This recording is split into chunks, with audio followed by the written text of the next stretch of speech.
Praise the lord.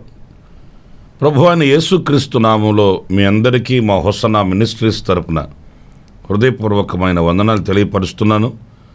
ప్రభు మిమ్మల్ని ఆశీర్వదించి దీవించును గాక.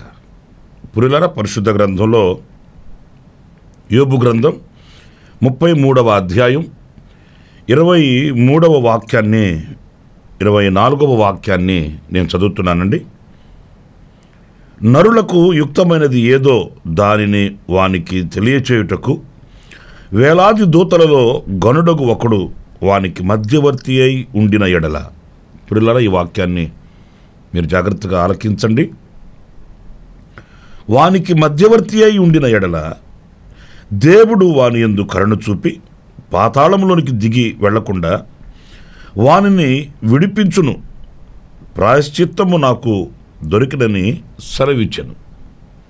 ఈ 23, 24 ఈ వాక్యాల్లో మనకు స్పష్టంగా అర్థమవుతున్నది ఏంటి అనంటే, వేలాది దూతలలో ఒకడు మనకు మధ్యవర్తి అయి ఉన్న ఎడల మనకు మేలు. ఏంటి మేలు అనంటే, ఆ మధ్యవర్తి వలన మనకు కరుణ కలుగుతుంది. దేవుని కరుణ మనకు కలుగుతుంది. మనం కటాక్షించబడతాము. పాతాళంలోనికి వెళ్ళిపోకుండా మనం తప్పించబడతాము అనేది ఈ వాక్యంలో మనకు అర్థమవుతుంది. పిల్లలు చూడండి, మనకు ఒక మధ్యవర్తి కావాలి. ఎందుకని అనంటే, మనము పాపము వలన దేవునికి దూరం అయిపోయాము. అతిక్రమముల వలన దేవుని రూపాన్ని పోగొట్టుకున్నాము. ఆయన పోలికను పోగొట్టుకున్నాము. ఇప్పుడు మనం శిథిలమైపోయిన వ్యక్తుల వలె ఆయన రూపాన్ని పోగొట్టుకొని దేవునికి దూరం అయిపోయాము. మరలా మనము ఆయనను చేరుకోవాలి, లేక ఆయన కటాక్షాన్ని మనం పొందుకోవాలి. మనం పాతాళంలోకి దిగిపోకుండా రక్షించబడాలి అనుకుంటే మనకు దేవునికి మధ్య ఒక మధ్యవర్తి అవసరమై ఉన్నాడు. ఆ మధ్యవర్తి ఎవరు అనంటే, పరిశుద్ధ గ్రంథంలో మనం చాలా స్పష్టంగా చదువుతాము. పరిశుద్ధుడైన పౌలు తిమోతికి రాసిన మొదటి పత్రిక 2వ అధ్యాయం 5వ వాక్యంలో రాస్తాడు, దేవుడు ఒక్కడే, దేవునికి నరులకును మధ్యవర్తియు ఒక్కడే, ఆయన క్రీస్తు యేసు నరుడు. పిల్లరా, ఇక మనం ఎవరా మధ్యవర్తి అని మనం వెతకవలసిన అవసరం ఏమీ లేదు. ఎవరు దేవునికి నాకు మధ్య నిలిచి సంధి చేకూరుస్తారు అని మనం దోబుసలాడాల్సిన అవసరం ఏమీ లేదు. ఎందుకంటే దేవునికి నరులకును మధ్యవర్తి ఒక్కడే, ఆయనే ప్రభు అయిన యేసుక్రీస్తు అన్నప్పుడు ఆ యేసుక్రీస్తు అనే ఆ మధ్యవర్తిని మనం విశ్వసించాలి. అందుకే వాక్యంలో మనం చదువుతాము, యేసుక్రీస్తును ఎరుగుటయే నిత్య జీవము అని మనం చదువుతాము. ఎందుకని నిత్య జీవము అనంటే, ఆయన ద్వారా మనం దేవుని యొద్దకును దేవుని రాజ్యములోనికి ప్రవేశించగలుగుతాము. అలాగే దేవుని యొద్ద నుంచి వచ్చే కనికరము, కటాక్షము, దయ, వాత్సల్యము మనం పొందుకోగలుగుతాము. ఆయన మాత్రమే మార్గం. ఆయన మాత్రమే మనకు ఆధారం. చూడండి, మనం వేరే దేశానికి మనం వెళ్ళినప్పుడు వాళ్ళ భాష మనకు రాదు. ఆ భాష తెలిసిన ఒక అతన్ని మనం వెంటబెట్టుకుని వెళ్ళామనుకోండి, మనం ఏది కొనాలన్నా, ఏది మనం అక్కడ చేయాలన్నా అతని ద్వారానే మనం కొనుగోలు చేయగలుగుతాం. ఎందుకంటే మనకు భాష రాదు కదా. ఆయనే మనకు దిక్కు, ఆయనే మనకు మార్గమై ఉంటాడు. ఆ రీతిగానే దేవుని కనికరం మనకు రావాలి, దేవుని కటాక్షాన్ని మనం పొందుకోవాలి, ఆయన కృపను మనం పొందుకోవాలి, పాతాళంలోనికి దిగిపోకుండా మనం తప్పించబడాలి అని అంటే మార్గమై ఉన్న మధ్యవర్తి ఒక్కడే, ఆయనే మన ప్రభు అయిన యేసుక్రీస్తు. ఈ రోజున యేసుక్రీస్తుని విసర్జించి, యేసుక్రీస్తుని నమ్మకోనక, యేసుక్రీస్తు మీద ఆధారపడక మనం దైవరాజ్యాన్ని పోగొట్టుకుంటున్నామనే వివేకం ఈరోజు లోకంలో ప్రజలకు తెలియట్లేదు. యేసుక్రీస్తుని ఒక మతానికి అంటగట్టి, యేసుక్రీస్తుని ఒక కులానికి అంటగట్టి, ఫలానా కులానికి దేవుడు, ఫలానా మతానికి దేవుడు. ప్రియమైన దేవుని బిడ్డలారా, చూడండి, అంటే ఆ మతంలో ఉన్న వాళ్ళకేనా దేవుని కృప కావాల్సింది? ఆ కులంలో ఉన్న వాళ్ళకేనా దేవుని కటాక్షం కావాల్సింది? ఇక మిగతా కులాల వారికి, మిగతా మతాల వారికి దేవుని కటాక్షం, దేవుని కృప అవసరం లేదా? జీవశ్వాస కలిగిన ప్రతి మనిషికి దేవుని కృప, కటాక్షం, వాత్సల్యత కావాలి. అది ఎవరి ద్వారా కలుగుతుంది? యేసుక్రీస్తు వలనే కలుగుతుంది. ఆయన మతానికి కాదు మధ్యవర్తి, ఆయన నరులకు మధ్యవర్తి. ఆయన కులానికి కాదు మధ్యవర్తి, ఆయన ప్రతి జీవికి, ప్రతి ప్రాణికి ఆయన మధ్యవర్తి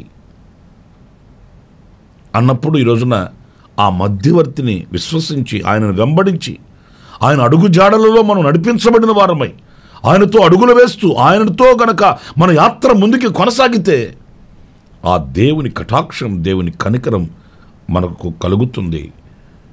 మనం ఏ విషయంలో కూడా దేవునికి దూరం కావలసిన అవసరం లేదు. దేవుని ఆలోచన మనకు కలుగుతుంది, దేవుని నడిపింపు మనకు ఉంటుంది, దేవుని యొక్క ఆశీర్వాదాలు మనం మెండుగా అనుభవించగలుగుతాము, దైవ ప్రణాళికకు మనం యోగ్యులుగా మార్చబడగలుగుతాము అనే విషయాన్ని మనం మర్చిపోకూడదండి. ఇక్కడ ఒక మాట చెప్పనా, ఈ మధ్యవర్తి అయిన దేవుడు ఎలాంటి కార్యాలు చేస్తాడు చూడండి. యెషయా గ్రంథం 2వ అధ్యాయం 4వ వాక్యంలో చక్కటి మాట. ఆయన మధ్యవర్తి అయి అన్యజనులకు న్యాయము తీర్చును, అనేక జనములకు తీర్పు తీర్చును. వారు తమ ఖడ్గములను నాగట్టి నక్కులుగాను తమ ఈటెలను మచ్చు కత్తులుగాను సాగుగుట్టుదురు. జనము మీదికి జనము ఖడ్గమెత్తక యుండును, యుద్ధము చేయ నేర్చుకొనుట ఇక మానివేయును. ఇక్కడ మనం గమనించేటప్పుడు ఇక వారు యుద్ధము చేయ నేర్చుకొనుట మానివేతురు. ప్రియులారా, యుద్ధము అనేది ఎంత భీకరమైనదో మనకు తెలుసండి. రక్తపాతం కలుగుతుంది, ఈర్ష్య ద్వేషాలు పెరిగిపోతాయి. ఇలాంటి అనుభవాల్ని వాళ్ళు దూరం చేసుకుంటారట. అంటే శాంతి కలుగుతుంది, సమాధానం కలుగుతుంది, ఒకరి ఎడల ఒకరికి ఒక మంచి అవగాహన కలుగుతుంది. మీరు ఈ వాక్యంలోనే గనక 5వ వాక్యం దగ్గర నుంచి మనం చదివితే, మనం యెహోవా వెలుగులో నడుచుకుందుము, యాకోబు వంశమగు ఈ జనము తూర్పున నుండి జనుల సాంప్రదాయములతో నడుచుకొని ఉన్నారు. వారు ఫిలిష్తీయుల వలె మంత్ర ప్రయోగము చేయుదురు, అన్యులతో సహవాసము చేయుదురు గనుక నీవు వారిని విసర్జించి ఉన్నావు. వాళ్ళ యొక్క పరిస్థితులు అలా ఉన్నాయండి. మంత్ర ప్రయోగాలు కానివ్వండి, సాంప్రదాయాలు కానివ్వండి, ఇవి నేర్చుకొని వాళ్ళు అలా ఉన్నారు. వారికి ఆయన మధ్యవర్తి అయి నిలిచి ఉన్న ఆ పరిస్థితుల్లో నుంచి వారిని విమోచించి వారికి ఒక పవిత్రమైన పరిశుద్ధమైన జీవితాన్ని ప్రసాదిస్తాడు. అందుకే మీరు ఈ వాక్యంలో మనం చదువుతాము, 3వ వాక్యం 2వ భాగంలో, యాకోబు దేవుని మందిరమునకు, యెహోవా పర్వతమునకు మనము వెళ్ళుదము రండి అని పిలుస్తున్నాడు. ఎందుకంటే ఆయన మధ్యవర్తి అయి ఇలాంటి ఒక పవిత్రమైన పరిశుద్ధమైన జీవితాన్ని ప్రసాదిస్తాడు. ఈర్ష్య ద్వేషాలకు మనం దూరాన బ్రతకవచ్చు. ఈ సాంప్రదాయాలు లేక ఈ మంత్ర ప్రయోగాలు ఇలాంటి అసహ్యమైన వాటికి మనం దూరాన బ్రతకవచ్చు. మనకు ఒక పవిత్రమైన జీవితం కలుగుతుందని ప్రవక్త ప్రవచన రీతిగా ఆహ్వానిస్తున్నాడు. నా ప్రియమైన సహోదరి సహోదరులారా, ఈరోజున ఆ మధ్యవర్తి అయిన యేసుక్రీస్తుని మనం విస్మరిస్తే పవిత్రమైన జీవితానికి మనం సమీపస్తులం కాలేము అనే విషయాన్ని మీరు గుర్తుంచుకోవాలి. అందుకే యేసుక్రీస్తుని సొంత రక్షకునిగా అంగీకరించాలి. ఆయన పవిత్రమైన పరిశుద్ధమైన రక్తం చేత కడగబడాలి. ఆయనే దేవుడిని విశ్వసించి మనం ఆయనని గుండెల్లో చేర్చుకుంటే ఆయన మన హృదయ కాఠిన్యమును తొలగించి మన స్వాభావికమైన గుణగణాలలో పెనుమార్పును తీసుకుని వచ్చి మనకు ఒక పవిత్రమైన జీవితాన్ని ప్రసాదిస్తాడు ఆ మధ్యవర్తి అయిన యేసుక్రీస్తు. ఇంకొక అనుభవాన్ని కూడా నేను మీతో చెప్తాను. హెబ్రీ పత్రిక 8వ అధ్యాయం 6వ వాక్యాన్ని మనం చదివితే, ఈయన అయితే ఇప్పుడు మరి ఎక్కువైన వాగ్దానములను బట్టి నియమింపబడిన మరి ఎక్కువైన నిబంధనలకు మధ్యవర్తి అయి ఉన్నాడు గనుక మరి శ్రేష్టమైన సేవకత్వము పొంది ఉన్నాడు. ఇక్కడ ఎక్కువైన నిబంధనలకును వాగ్దానములను బట్టి ఆయన మధ్యవర్తి అయి ఉన్నాడట.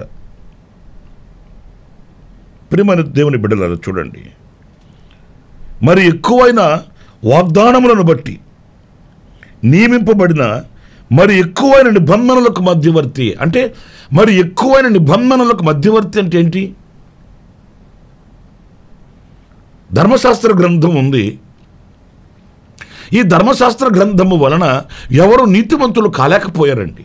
ధర్మశాస్త్ర గ్రంథము ఏం చేసిందంటే పాపిని గుర్తించింది, పాపిని నిర్ధారణ చేసింది. ఈ ధర్మశాస్త్ర గ్రంథము వలన పాపం ఎలాంటిదో ప్రత్యక్షమయ్యింది. ఆజ్ఞ అతిక్రమించడం పాపం.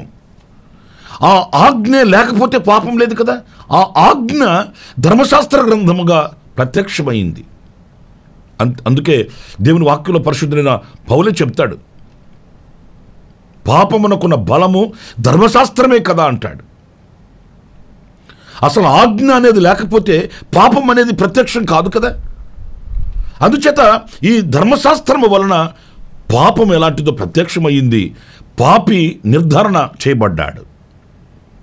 కానీ ఆ పాపములో నుంచి మనిషిని పవిత్రపరచబడడానికి యేసుక్రీస్తు రక్తం కార్చాడు.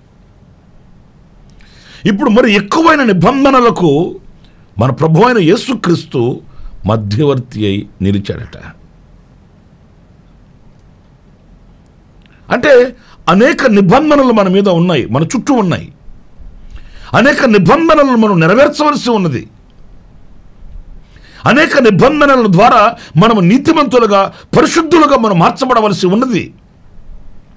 అవన్నీ కూడా యేసుక్రీస్తు రక్తంలో ఆయన నెరవేర్చి మనల్ని నీతిమంతులుగా తీర్చాడండి.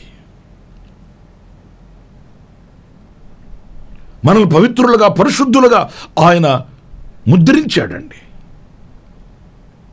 అందుకే ఎఫెసు పత్రికలో పరిశుద్ధులైన పౌలు కూడా క్రీస్తు యేసు ఎదుట మీరు నిర్దోషులను నిష్కళంకులుగా ఉండాలని మిమ్మల్ని ఏర్పరచుకున్నాడు ఆయన అని ఎఫెసు సంఘానికి ఆయన పత్రిక రాశాడు. నా ప్రియమైన సహోదరులారా చూడండి, అధికమైన నిబంధనలు నెరవేర్చబడుటకు వాటిల్ని మనలో నెరవేర్చి మనల్ని సంపూర్ణంగా చేయుటకు ఆయన మధ్యవర్తిగా ప్రత్యక్షమయ్యాడు అనేది ఈ హెబ్రీ సంఘానికి పరిశుద్ధులైన పౌలు ప్రత్యక్షపరుస్తున్నాడు. ఈరోజు నేను మీతో చెప్పగలిగింది దేవుని వాక్యాన్ని బట్టి, ఆ మధ్యవర్తి అయిన యేసుక్రీస్తుని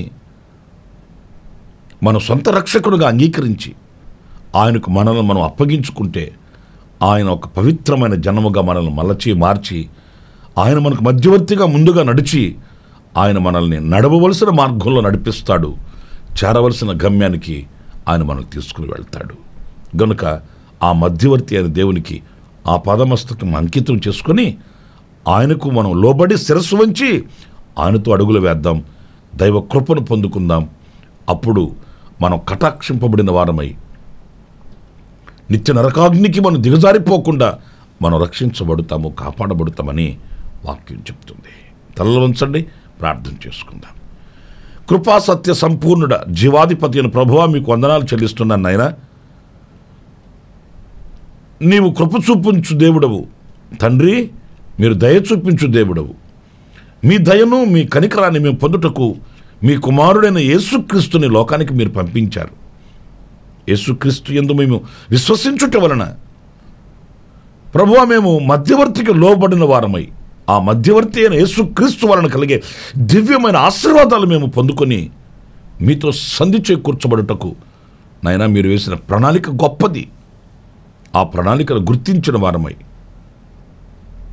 శిరస్సు వంచి మీ యొక్క చిత్తానికి లోబడి మేము కూడా దీవించబడుటకు, మీ వాక్యానుసారంగా బ్రతుకుటకు తండ్రి మీతో సహవాసం కలిగిన వారమై మేము వెంబడించుటకు, మీతో సహవాసం కలిగిన వారమై మీతో మేము ఏకమగుటకు యేసుక్రీస్తు అనే మధ్యవర్తి యొక్క నియమ నిబంధనలకు మేము లోబడి నడుచుటకు కావలసిన కృపను మీరు మాకు అనుగ్రహించమని మమ్మల్ని మీ చేతులకు అప్పగించుకుంటూ మేము మీరు ఏకమగు వరకు కుడికైనను ఎడమకైనను తొలగక మీ కుమారుడైన యేసు క్రీస్తు మాకు విధించిన పవిత్రమైన పరిశుద్ధమైన మార్గములో నాయన మేము ముందుకు కొనసాగుటకు మీరు మమ్మల్ని బలపరచమని మమ్మల్ని మీకు అప్పగించుకుంటూ యేసు ప్రశస్త నామములు ప్రార్థించి వేడుకొనుచున్నాను తండ్రి. ఆమేన్. ఆమేన్. ప్రభు మిమ్మల్ని ఆశీర్వదించి దీవించుగాక. ఈ దినం జన్మదిన శుభవేడుకలు జరుపుకుంటున్న మీ అందరికీ నా దేవుని సన్నిధి తోడై ఉండుగాక. ఎవరైనా వేదనల్లో, కష్టాల్లో, కన్నీళ్ళల్లో ఉంటే నా దేవుడు మీకు విడుదల ప్రసాదించి నూతనమైనటువంటి మార్గాన్ని ఆయన మీకు చూపించుగాక, ఆశీర్వదించుగాక. ఆమేన్. ప్రతి దినము ఈ అనుదిన కృపాను సందేశాల కొరకు ఇంకా మరిన్ని ఆత్మ సంబంధమైన సందేశాల కొరకు ఈ మా యూట్యూబ్ ఛానల్ ని సబ్స్క్రైబ్ చేసుకోండి. Pastor Ramesh hosanna ministries.